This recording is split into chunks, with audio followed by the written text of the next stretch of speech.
One particular interesting time was the Wahine disaster in Wellington. I was working in an intensive care unit at the time, and I had no idea there was a huge storm until I leased a flat in Oriental Bay, which is totally sheltered from the southerly. I had no idea there was a major storm blowing until I turned the corner at Courtly Place to go up to the hospital. And the storm hit me, and anyway I got to work all right.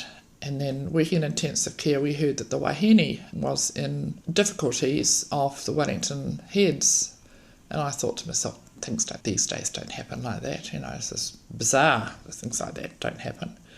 And then later in the day, and I think it was about 3 o'clock or earlier than that, early afternoon, when the medical people were asked to go out and be ready for some patients coming in. In the meantime, we'd had a young woman who had been admitted to ICU where she was coming in from the Waikanae area with her father in a soft-top sports car. And during the storm, a tree blew down, and it blew right across the soft top and right across her skull. And I have never seen an X-ray like it. It was like a 1,000-piece jigsaw puzzle. We had a lot of problems. She had major, obviously, brain damage and things, but she recovered eventually very well. She went through some awful traumas, and she was so irritated. Her brain was so irritated, and she was so irritable. She got all sorts of funny complications, but she actually did very well and ended up going to university and getting a degree. Whereas at the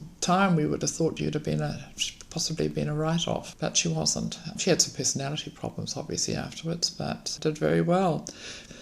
But the hospital was then turned into a casualty centre, and the physio department was clear, the rehab was cleared, all these beds came out of the basement somewhere, and we were all busy making beds and putting all these beds up, and outpatient CNA was turned into obviously a casualty station, beds on the floor, mattresses on the floor. Some of the lifts failed, and we had to carry patients upstairs and things in wheelchairs, and so because this was getting down to about 4 o'clock in the afternoon, 4 and 5.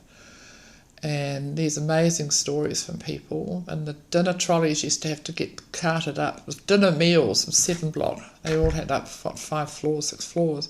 All the meals had to be carted up by hand because the trolleys couldn't get up. And by about 6 o'clock it had all calmed down, and it was just, people talk about civil defence disasters and things. I think when people are pushed and everybody gets going, it works extremely well. And everybody was comfortable in beds. And there are stories of people fighting it, people with bad rheumatoid arthritis having to struggle over rocks and things like that when the ship went down. We didn't actually have too many major problems, actually, apart from I just recall this girl with the major head injuries, but we didn't have too many bad ones off the ship. They mostly could be looked after in the general wards and so on, shock and things like that.